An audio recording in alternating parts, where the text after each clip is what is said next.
The psychological game of the institutions versus the retail traders. And why did I do this? Um, why did I enter this trade? Because I could see the fucking chess game, like, in order. Like, fear and greed index was down. Okay. And don't listen to crypto influencers. Don't enter when the crypto influencers tell you to do this, do that. They don't know themselves. Their whole thing is like the whole thing with crypto influencers is the same thing the media does to get hits, headlines, all that shit, just to keep people in suspense, just to keep people tuned in. The time is never enter when they say to enter.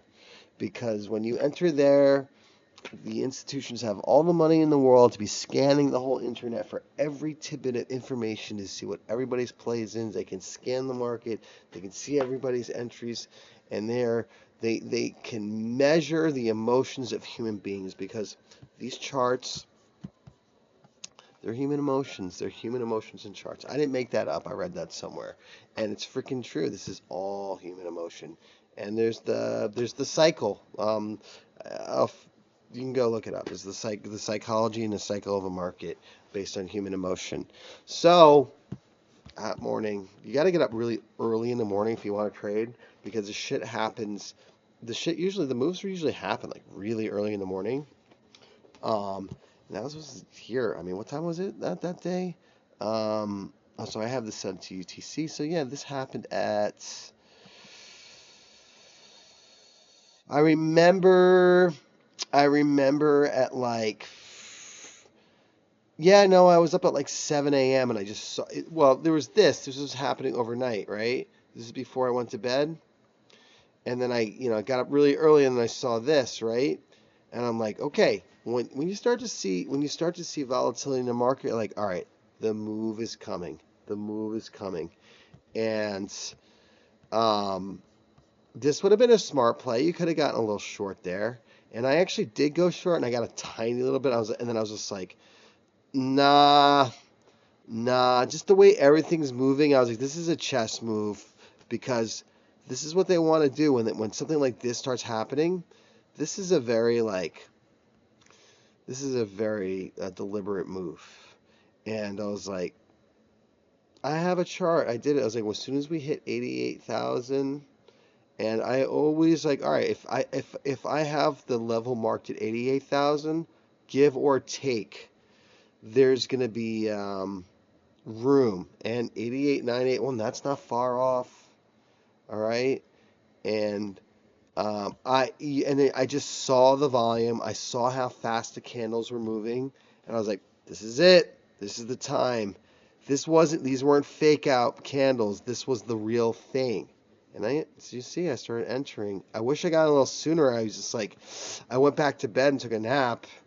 I closed my short because it was like, I don't think it's gonna go way down faster, man. Because like, why was all this accumulation happening? You have to like think about this. Like, why would they have accumulated this much just to catapult it down? What institution is gonna be buying, accumulating just to send it down further? No, this was the shakeout for them to make the big fucking move, and this is it, and it is going, and it is flying. It is flying right now. And why didn't I close this trade? Because, dude, all this manipulation has been going on for weeks. For weeks. This is a play that they have been planning for weeks. You have to think about this like you are at war, some very powerful forces, and you have to be prepared. So, shorts are about to get fucked up right here, and I have a scalp. This was a scalp, but I decided to up my scalp range because I'm like, okay, boom, it rejected and it held. Now, if I started to see like red candles and shit, this just was not convincing enough. It was still holding. If there was a big candle down here, then I would have considered closing my position. But it went and it held the trend line, and I'm like, okay, so if it's what's gonna happen now is there's gonna everybody that started shorting, there's going to be a huge liquidity sweep up. Bang. I mean, I could even say extend it a little bit more, but no, man. No, no, no, I'm not going to do that. I'm going to be not totally freaking greedy and take what I can get here. Now, this would be me selling off a big part of the position, and I'm leaving some to run. So, big part of the position sold off. Whatever is left, that can run and do whatever the fuck you want, and that's a trailing stop loss. So then that's just like, it's over. I made my money, happy with make my money, and whatever's left over, I've won the trade. I win the day. I win the day. I win the day. At the end of the day, I win the day. And I would have been pissed if I had just sold here. I just like, dude, this is moving with such momentum. And this is why screen time helps. Being on the screen watching the trade, because you're watching how the candles move. You're making the plays based on the velocity and the intensity and how the candles move. When it's a manipulated market, the candles move and look a certain way. It's sort of an intuition you develop. It's just like you can tell a poser from a mile away. You can tell a poser from a mile away. And these candles were moving very authentically. So I'm in this. And my move is I'm always looking at what's the liquidity sweep area. So everybody that's shorted here, if it is going to go down again, it's going to sweep up at least to here to take out anybody that entered short too early. That's the thing. You never want to enter in too early. You want to wait for real validation. You have to be authentic when you trade. Gamers, problem solvers, people who can see through bullshit are the ones that trade really well. And you can only surf as well as the conditions and the waves are. And today, the surf is great. The waves are freaking great, man. Bring out your best board, man. Bring out your best.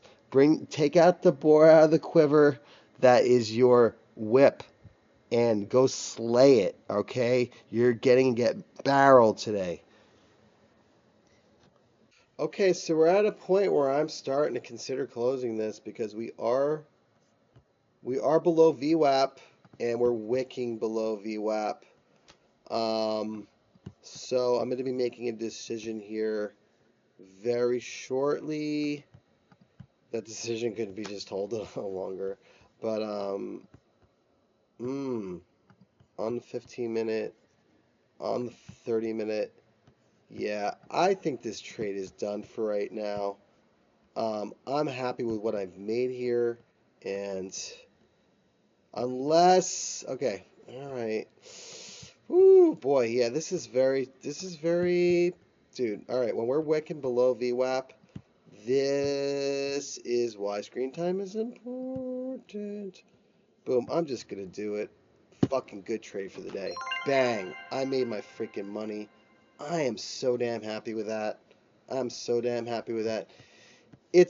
After all that, it's gonna probably come crashing down. And that's it. You just have to take it and be satisfied and not be too greedy, okay? Even if it wicks up there, what goes up must come down. And there's people looking for shorts up here.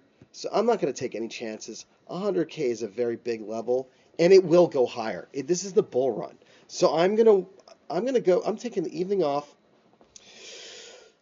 Very good job. Well done, Rick. I've made a good disciplined decision by closing here.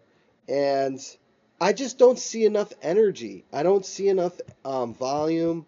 The way the candles are moving, I'm making my decision based on the authenticity of these moves. Price is stopped. VWAP is up. We're wicking off of VWAP. VWAP is a very, very useful indicator for live trading. I think the VWAP is the only indicator that works well for live trading because it moves based on the volume. It wicks off the VWAP.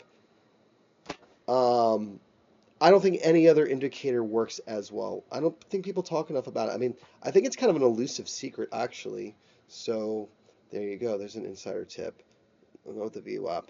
But that's it. I mean, we haven't even like gone to the trend line. But dude, you saw the amount. I closed with four figures. And I'm pissed when I see it go to like once it hits like a milestone, like four figures, and then it's like, oh man, am I really satisfied with 800 or 900? You feel like you feel like when you go to the when you go to the cookie jar and you thought you had one more cookie and there was that cookie's not there. It sucks. So, um, I'm good. And look, I'm not dumb enough to enter a short. Are you kidding me? Fuck you. I'm not entering a short right here. This is bullish as F. I curse a lot when I'm being passionate. This is so bullish. And I just kept adding. I started with $100 in this position, and it grew to four figures. And I if I saw it moving in my direction, I added. If I saw it moving in my direction, don't be greedy. Don't see a pullback, be like, oh, I'm going to get it all. Because when you do that, it's almost like karma. So this is it.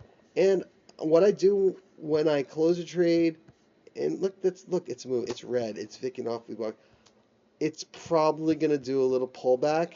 And it might make that move that I thought it would have made. Okay, it might do that, but that's all fine and good. And I think what may happen is it'll make that move after a correction. I'm tired. I gotta go get dinner. I can't sit in front of the screen anymore.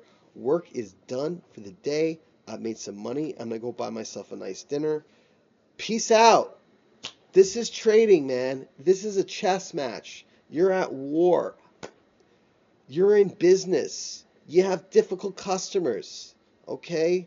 You got to figure out when to close shop for the day. I've closed shop for the day. And no, I'm not entering any more trades. I'm not entering any more shorts. I'm happy. I am content. I am humbled by this. I am grateful. I am grateful. That is a keyword. Grateful. Peace out.